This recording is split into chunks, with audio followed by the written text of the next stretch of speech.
What's up, everybody? Hey, Tom Laird here, host of the Advice from a Call Center Geek podcast and founder of Expivia. For exceptional contact center outsourcing, trust Expivia. We're fully AI-driven, as all of you know, and can handle voice, email, chat, and all of your digital channels. Our 600-seat USA contact center is expert in healthcare, financial services, insurance, tech support, retail, and more. Experts on the NICE CX1 platform, we ensure seamless customer experiences.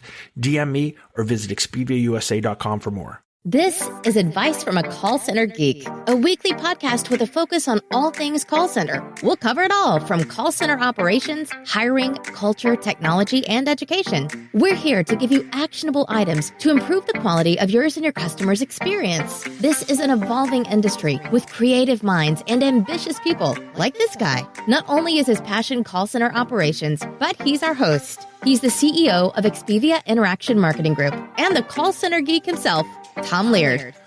Welcome back, everybody, to another episode 8 of Advice from a Call Center Geek. My name is Tom Laird. I am the CEO of Expivia Interaction Marketing. Expivia is an outsourced contact center located here in beautiful yet chilly Erie, Pennsylvania.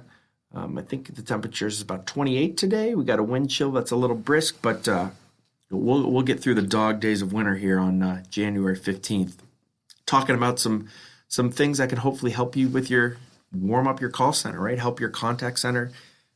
We want to raise your quality. We want to try to help your customer experience become more on the world-class level.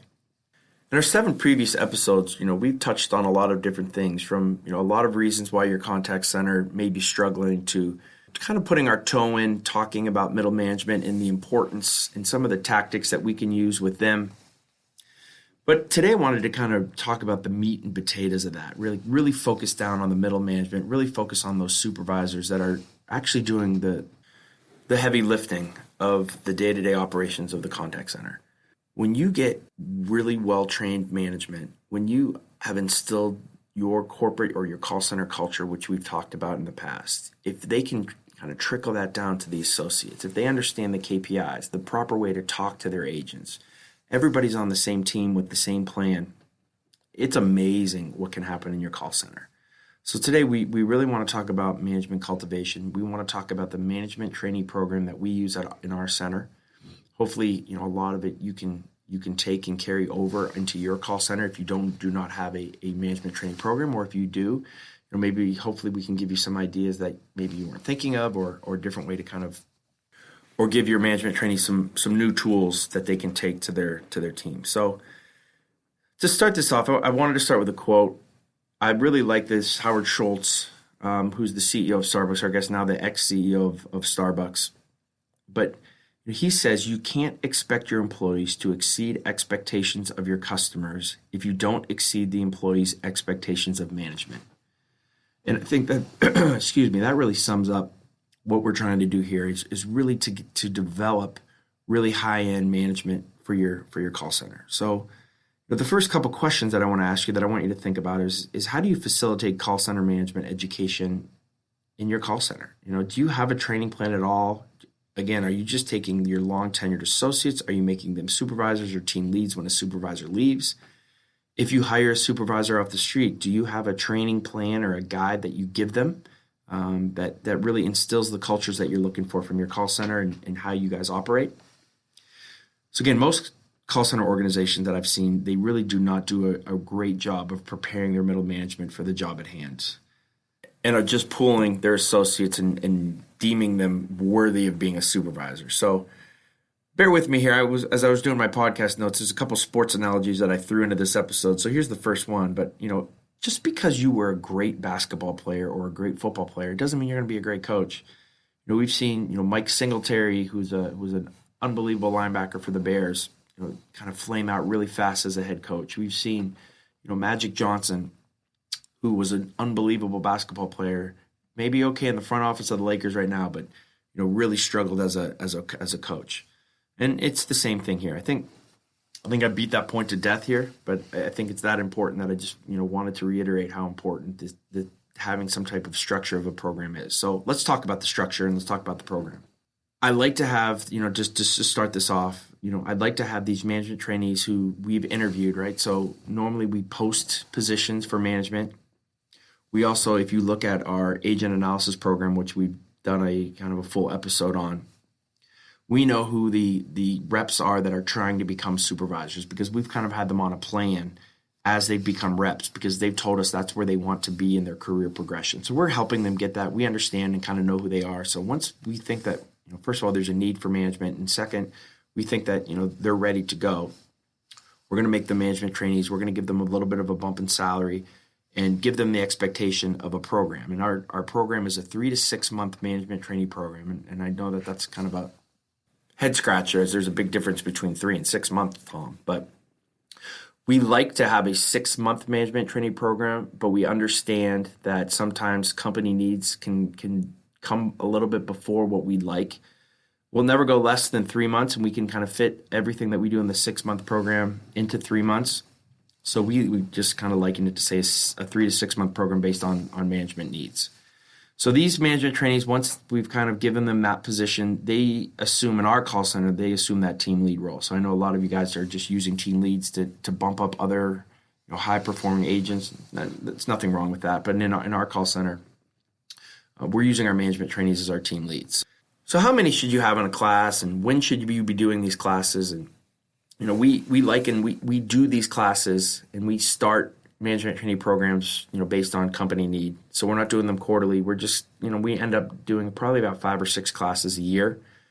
We like to have 3 to 5 management trainees in each class. Anything more than that can lose some of the one-on-one, really getting to know that management trainee feeling, and anything less, kind of ruins the discussion and a lot of the things that we want to talk about. So, 3 to 5 seems to be the right number for us. And again, we're just going to look at our forecast, look at what's coming up, look at if there's any growth opportunities in any of the programs, and understanding when we're going to need more help and more management, and that's kind of when we're going to do these. So the actual structure of the program is it's set up. We're doing weekly management trainee meetings. So these will take place, and most of the time I do this. Our trainers do this. We bring in kind of guests, right? They're just, different areas of the company come in and talk a little bit about their area. But we do hourly meetings, and for me, this is really the fun part. This is where I get to really understand and know my management team. And this is also, where we can really look to instill culture. So we know, if you've listened to anything previously, that our culture is a culture of attitude and effort. So not only do these candidates need to possess that, but they need to understand how to trickle that and how to give that to their associates on the floor. So that's a big piece of what we're talking about. So it's culture. We talk about leadership, how to act and talk on their team, how to act and talk to other peers, how to deal with confrontation that arises on the floor, and that can be from a rep, not feeling like working today, to somebody who maybe says something that's inappropriate on the team, and really how do we deal with that to try to turn attitudes around before things get out of control, meaning, we have to take them off the floor. So we're trying to give them all the psychological tools to be able to turn agents and to understand the personalities of our agents, to try to give them, the opportunity to succeed. So obviously in these meetings also, we're gonna have, meetings on systems, our CMS system, our workforce management tools. We use Nice in Contact. We're gonna talk really in depth about the reporting capabilities, about dashboards, trying making sure that we give them the tools that they can find the information that they need out. They can hit the goals for each program. I like to give them printed out chapters from my favorite leadership and coaching books, and I have a ton of those. And if you go to podcast.callcentergeek.com, I'll put a couple of the books that I like and I use in our management training program in there too, so that you can check those out. One of the other things that we do is a legal class, where we'll either bring in an attorney on the HR side, or we'll try to do an offsite, and we'll talk about things like sexual harassment, what you can and can't say on your team, any company policies like marijuana or dress code, or how we deal with those types of issues that get a little bit more touchy. I think is really, really important, and to be honest, makes me be able to sleep at night knowing that our management trainees and our supervisors understand and know how to deal with situations that arise if the management, the higher management isn't there. You need to instill discussion with these. Make sure that, you can give some quote unquote homework, make sure that they're doing some reading. You can really see kind of people's personalities and who's going to be really successful. And it gives you an idea of who you're working with here. So make sure, again, that you have snacks out when they're there. Make it a little bit special. Do some things on if you have a company intranet, or if you have, you can post some flyers of what these guys are doing and who they are. And, make it a kind of a special experience. So the second thing is we do on-the-job experience or on-the-job training. So what we like to do, and this gets more to when we can do the 6-month train, and if we can only do the 3, we kind of cut some of this out. But ideally, we love to have each of our management trainees spend a week in each of the different departments. So obviously, they're going to be on the contact center floor a lot, but having them, spend a week with client services, having spend them a week in QA, monitoring calls, have them spend a week with our finance people, anybody. HR is really important that they, get to sit down on interviews and kind of see what goes into that process. It's kind of like when you go to college and you got to take those one-on-one classes on like English, right, to make you a more well-rounded person. Well, it's the same thing here. I think if you have an idea of what your peers or what some of the other people in your company are going through, it makes some of the decisions that maybe you'll make, you can relate to that a little bit more. And I think it instills a little bit of camaraderie within the company. Having said that, they're going to go onto the floor as well, outside of these meetings or, when they're doing the on-the-job. The supervisors that they are the team lead for is going to take them under their wing. They're going to take over the team during certain times when the supervisor's gone for the day or maybe is out sick or is on lunch, to get that type of experience. And then, once we kind of have done all this, right? So we're now a couple months into this thing and we're getting pretty deep into our stuff. We're going to do a final test. So once we have them trained, we think on all aspects of what it means to be a supervisor in our organization. We give them a team of 8 to 10 associates for a week. We try to give them some newer agents, some younger agents, and kind of get a good mix. And they're reviewed. They're reviewed on how they're doing. They're reviewed by myself. They're reviewed by our trainers.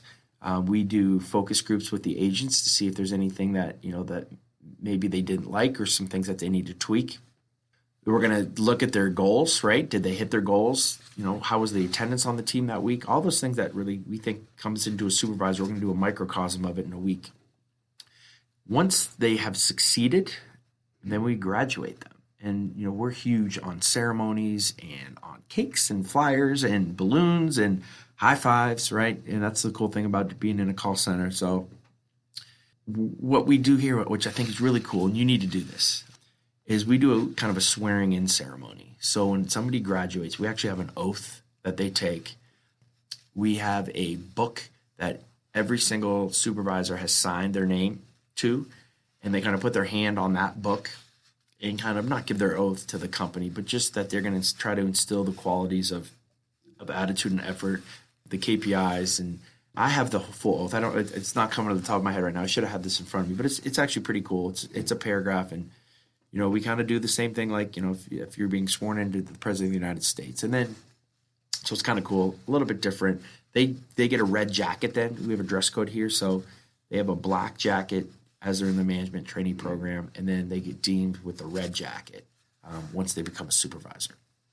New name badge, all those little things that kind of make it a little bit of a different feel and make them, they earned it, right? They've gone through a program. They've done extra work. They've done things outside of work to better themselves and to hopefully better the company. So that should be rewarded. So again, then we'll have some cake and we'll bring in lunch for them. And then they get their team. They get introduced to their team, and then we're off to the races. So we'll still keep kind of a close eye on them for the first month or so. But other than that, they are treated like a 5 or 10 year tenured supervisor on our call center floor. So that's the overview, right? That's kind of the very rough, 30,000 foot view of kind of what we do. We will, I think I can do a full podcast on the meetings that we do, kind of give you the full class 1, class 2, class 3, class 4. I didn't want to do that today. I think, I didn't want to make this more than the 20-minute range. But I think that gives you a kind of a cool outline to follow. just making sure that you're instilling a culture, you're instilling the proper metrics and KPIs. You have a plan that you look organized to. You're making sure that there's leadership and there's cultivation of any type of issue handling on the team, that all those policies are instilled in all of your middle management. And if you have really solid middle management, you're going to lose 80% of the issues on your call center floor. If you have a call center that's just having lots of issues, lots of turnover, most of the time it's your management. So again, take a look at that. Take a look at the program. My email is tlaird@expivia.net. If you want some more information, if you have any questions, feel free to shoot me an email. I can help you with that. But hopefully that's helpful. Hopefully those are some actionable items that you can kind of take back and at least think about here in January of 2019 of taking a couple months and developing your own program for your center to improve the quality of your agents and hopefully the quality of your management as well. That's it for episode 8. On episode 9, we're going to talk about QA and your quality assurance. Should you be using live calls? Should you be using recorded calls? What's the best way to do QA and to make sure that your agents are following all the procedures, disclosures, have the right tone in your call center? So I think a pretty important episode, one that I think can definitely help the quality of your call center. So again, join me next time, and that'll be next week's. Hopefully by next Tuesday or Wednesday, we'll have episode. I guess it'll be episode 9 out. Thank you everybody for joining me, and I hope you've enjoyed Advice from a Call Center Geek. Oh, hey, one more thing here before I let you go. If you've made it this far to this episode, hopefully you've liked it. I would love if we can start to get some reviews here on iTunes. So if you have a second and you've enjoyed this or you've gotten anything from the previous podcast, if you can please subscribe and then go on there and post a review. I appreciate it. And again, we'll talk to you next week. This has been Advice from a Call Center Geek. Thanks for listening. Subscribe to the show so you're the first to hear next week's episode. Jam-packed with actionable takeaways you can implement ASAP. Chime in with your thoughts on the episode on Twitter @from_geek and on Instagram @call_center_geek. Also, take a look at our contact center operations book by the same name, Advice from a Call Center Geek on Amazon. This podcast is sponsored by ExpiviaUSA.com.